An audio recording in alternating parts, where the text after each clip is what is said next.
Welcome to commerce भक्त। कैसे हो तुम लोग?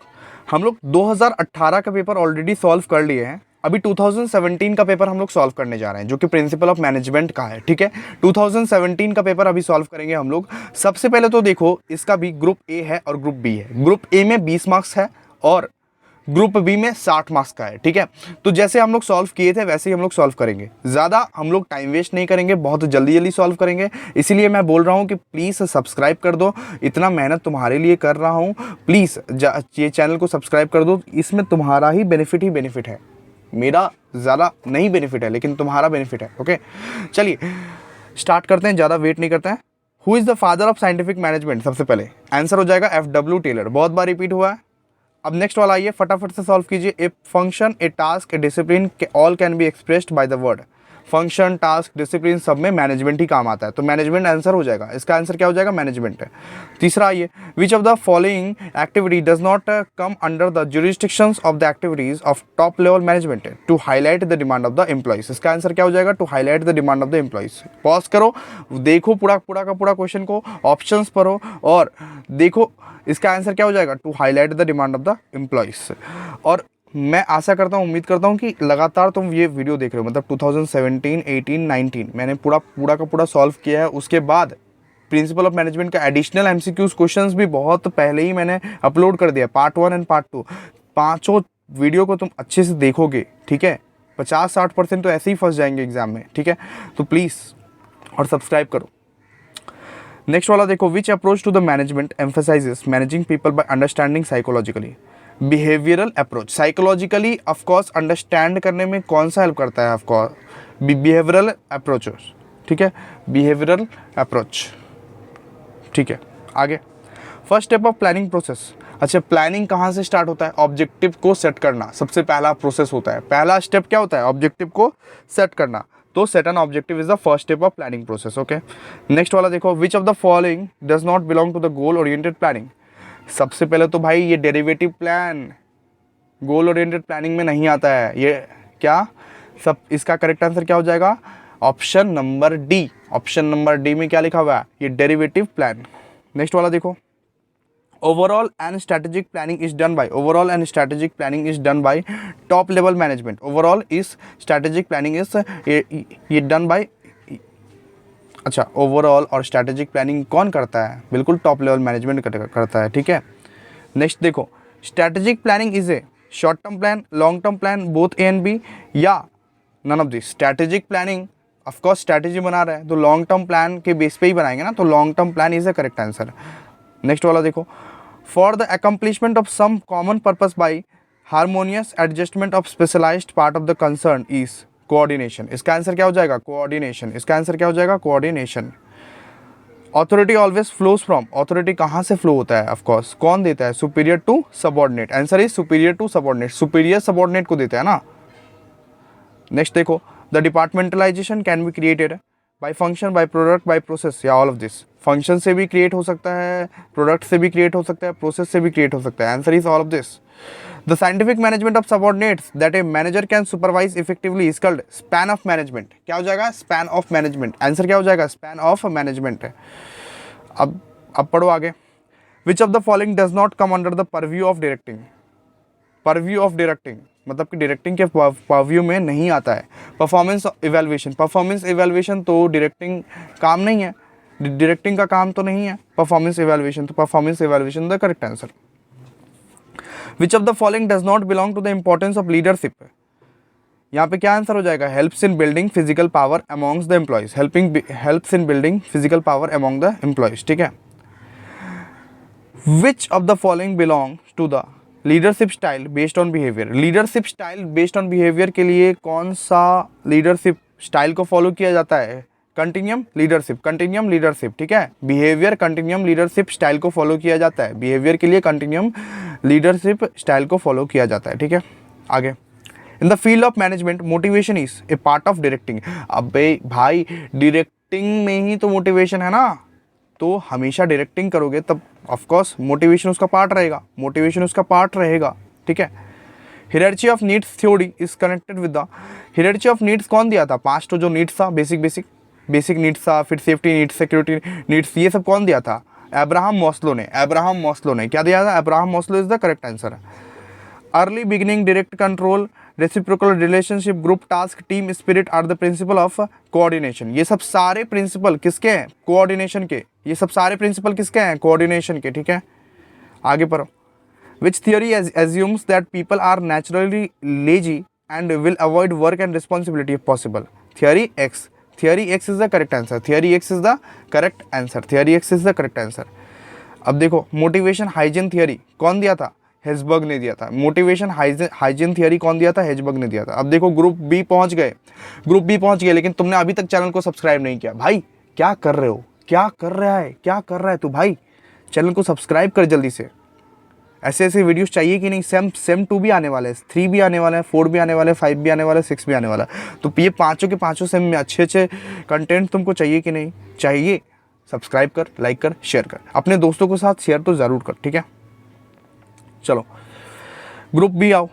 To manage is to forecast and plan, to organise, to command, to coordinate and control. Who posed the idea about management? क्या हो जाएगा इसका? पीटर ड्रकर आंसर हो जाएगा इसका। पीटर ड्रकर आंसर हो जाएगा इसका। बेटा हम भी मजबूर है, आपका एग्जाम बहुत जल्दी है, कल ही है आपका एग्जाम, इसीलिए जल्दी हमको कवर कराना पड़ रहा है। ठीक है, ऑथोरिटी या discipline, division of work and unity of command are 4 of Fayol's 14 principle. ये सब सारी चीज़ तो फॉयल्स 14 प्रिंसिपल्स से ही आते हैं ना। नेक्स्ट देखिए, which of the following step in the planning process ask the question in which environment will plan operate? Considering planning premises। इसका आंसर क्या हो जाएगा? considering planning premises। देख लो बेटा, considering planning premises। अभी अगर कल का क्वेश्चन में बहुत सारा क्वेश्चन फंसा तो तुम ये मत बोलना कि हमने देखा नहीं। ठीक है, चलो देख लो, इसीलिए बोल रहा हूँ कि अच्छे से फोकस के ये तरह देखो। Which theory or approach in the field of management was introduced by Elton Mayo? क्या इंट्रोड्यूस किया था? Human relation approach. क्या इंट्रोड्यूस किया था? Human relation approach. नेक्स्ट देखो, which of the following is not a characteristics of the profession? Social responsibility profession का तो कोई कैरेक्टरिस्टिक्स नहीं रहता ना। प्रोफेशन का कैरेक्टरिस्टिक्स अर्न मनी तो रहता है, कोड ऑफ एथिक्स रहता है, वेल डिफाइंड करिकुलम रहता है, लेकिन सोशल रिस्पॉन्सिबिलिटी तो कोई कैरेक्टरिस्टिक्स नहीं रहता है। Middle level managers consist of departmental managers, हाँ ये सही है। ट्रांसमिट्स ऑर्डर, ये डाउनवर्ड्स, ये भी सही है। मोटिवेट्स लोअर मैनेजमेंट, ये भी सही है। तो all of this answer is correct हो जाएगा। All of this answer correct हो जाएगा। क्या? All of this answer correct हो जाएगा sir. Which of the following is concern with the finding the right people for the right job? Right people for the right job को खोजना, ये तो staffing का काम है, तो staffing is the correct answer. General guideline for the decision making is policy, rules, procedure या programme. तो policy is the correct answer. ठीक है, strategic planning as a board concept consist of strategy formulation and the strategy implementation. इसका answer क्या हो जाएगा? Strategy formulation and the strategy implementation. Analogic method, opinion poll, survey method are the techniques of. Analogic method, opinion poll, survey methods, ये सब सारे forecasting के technique है। ठीक है, फॉरकास्टिंग के टेक्निक है। किसके टेक्निक है बेटा? फॉरकास्टिंग के टेक्निक है। Analogic method, opinion poll, survey method, ये सब सारे फॉरकास्टिंग के टेक्निक है। Right answer is forecasting. Next देखते हैं, an intellectual process, primary functions, thinking before acting, objectivity are the features of planning. Okay, primary functions, thinking before acting, objectivity, ये सब सारे फीचर्स किसके हैं? प्लानिंग के हैं। ये सब सारे फीचर्स किसके हैं? प्लानिंग के हैं। ठीक है, which of the following is not true? Planning is goal oriented, planning is pervasive function of management, planning is intellectual process, planning involves taking actings to attain organisational goal. तो ये last वाला option correct है। Planning involves taking actions to attain organisational goals. हाँ, अब next पढ़ते हैं। Organisation structures refers to how activities are coordinated and control, how resources are allocated, selection of the location of the department and office space, the policy statement developed by the firm. तो इसका answer क्या हो जाएगा? Organisation structure में तो यही आता है ना, selection of the location end of department and office space, मतलब ऑफिस का जो स्पेस है, डिपार्टमेंट है, ये सब सारी चीज़ को ठीक ठाक करना, यही सब चीज़ है ना ऑर्गेनाइजेशन स्ट्रक्चर का मतलब, है ना। उसके बाद देखो, functional management are responsible for a single area of activity. हाँ, तो सबसे पहला वाला आंसर ही राइट हो गया for a single area of activity, for a single area of activity. सुनो, अगर तुमको सारे के सारे ऑप्शंस चेक करने एक बार, तो तुम क्या करो, पॉज कर लो, सबसे पहले सारे के सारे ऑप्शंस चेक करो, उसके बाद तुम खुद फाइंड कर सकते हो, ठीक है। लेकिन देखो अभी बहुत जल्दी जल्दी में हम लोग को कवर कराना पड़ रहा है, तो इसीलिए हम लोग जल्दी जल्दी कवर करा रहे हैं, ठीक है। और मैं आशा करता हूँ कि मैं थोड़ा डिटेल्ड में ही कवर करा रहा हूँ, मैं नॉर्मल टीचर के साथ जैसे कवर नहीं करा रहा हूँ, मैं फास्ट ट्रैक वे में और मतलब डिटेल्ड में कवर करा रहा हूँ, ठीक है। उसके बाद क्या है, एक मिनट, ये अभी अगला क्वेश्चन पे बढ़ते हैं। The concept of span of management is concerned with, the concept of span of management is concerned with, इसका आंसर क्या होगा बच्चों? इसका आंसर होगा determination of the number of individual a manager can effectively supervise, ठीक है। Determination of the number of individual a manager can effectively supervise, ये सब सारे एमसीक्यूज को आपको बहुत बेहतरीन तरीके से करने हैं, ठीक है। और सबसे बेहतरीन तरीके से देखने हैं और उसको एग्ज़ाम में प्रेजेंट करना है, क्योंकि बहुत सारे कॉमन आ सकते हैं, क्योंकि हम पास्ट ईयर करवा रहे हैं। पास्ट ईयर में तो आप जानते ही हैं 50-60% ऑफ द क्वेश्चंस कॉमन आते हैं। देखिए, ऑर्गेनाइजिंग इंक्लूड्स, सबसे ऑप्शन ए में लिखा है defining organisation goals, selecting organising goals, motivating organisation member, या एप्रोप्रिएट एलोकेशन ऑफ टास्क। तो appropriate allocation of task is the correct answer. क्या हो जाएगा answer? Appropriate allocation of task. अब नेक्स्ट क्वेश्चन पढ़ते हैं। Assigning work to other and giving them authority to do is called, इसको तो of course ये डेलीगेशन बोलते हैं। अरे भाई, ये डेलीगेशन में क्या होता है? नॉर्मली हम लोग दूसरों को रिस्पॉन्सिबिलिटी देते हैं, हम लोग दूसरों को कुछ काम देते हैं करने को, ठीक है। आगे, the person who are employed in advisory function are called staff organisation, ठीक है। इसका आंसर क्या हो जाएगा? Staff organisation. Employed in advisory functions are called staff organisation. Next question पढ़ते हैं। Personal quality, presence of followers, responsibility of performance, continuity are the sum of the features of leadership। Personal quality देखता है, presence of followers देखता है, followers मतलब of course leader बनने के लिए तो भाई फॉलोअर्स रहने चाहिए ना बेटा। तो रिस्पॉन्सिबिलिटी ऑफ परफॉर्मेंस, परफॉर्मेंस को कैसे, कौन सा बिहेवियर से ये अपना परफॉर्मेंस को निभाता है, इसका क्या रिस्पॉन्सिबिलिटी है, ये सब सारी चीज़, ये सब सारे फीचर्स किसके हैं? लीडरशिप के। अब आगे देखते हैं। The authority of a leader is the highest, followers obey the order of the leader and leader is the central authority to take decisions are some of the characteristics of autocratic leadership. Autocratic leadership, ठीक है। The authority of the leader is the highest, followers obey the order of the leader and the leader is the central authority to take ये decisions are some of the characteristics of, मतलब सिर्फ leader ही यहाँ पे decision लेगा, सिर्फ leader ही यहाँ पे decision लेता है। वो लीडरशिप कौन सा लीडरशिप कहलाता है? ऑटोक्रेटिक लीडरशिप, ठीक है। उसके बाद देखिए, the leader takes the decision in consultation with the subordinate, मतलब कि लीडर कौन सा सिचुएशन में अपना सबऑर्डिनेट को देखता है, वो टाइप का लीडरशिप को क्या बोलते हैं? डेमोक्रेटिक स्टाइल ऑफ लीडरशिप, मतलब कि सबका सहमति से ऑफ कोर्स ये डिसीजन होगा। मतलब लीडर क्या करता है? लीडर कंसल्ट करता है अपने सबऑर्डिनेट, अपने निचले दर्जे के लोगों के साथ कंसल्ट करता है, उसके बाद डिसीजन लेता है, ठीक है। उसके बाद देखिए, harmony of objective, unity of command, direct supervision, democratic leadership, maximum individual contribution, appropriates are the principle of. ये सब सारे प्रिंसिपल किसके हैं? ये सब सारे प्रिंसिपल कोऑर्डिनेशन के हैं। ये सब सारे प्रिंसिपल किसके हैं? कोऑर्डिनेशन के हैं। किसके हैं बच्चों? कोऑर्डिनेशन के हैं। आगे बढ़िए। Manpower planning, recruitment, selection, placement, induction are the primary elements of. Manpower planning कहाँ पे होता है? रिक्रूटमेंट कहाँ पे होता है? सिलेक्शन कहाँ पे होता है? प्लेसमेंट कहाँ पे होता है? सब चीज़ सर स्टाफिंग में होता है। तो staffing is the correct answer, ठीक है। It is a mental process, it is the mental process, it fulfils the objective of the organisation, it fulfils the objective of the individual, it is the indicator of the satisfaction of needs, this are the features of motivation. क्या है? Motivation. It is a mental process, of course mentally influence कर रहे हैं ना, तो of course ये motivation ही होगा।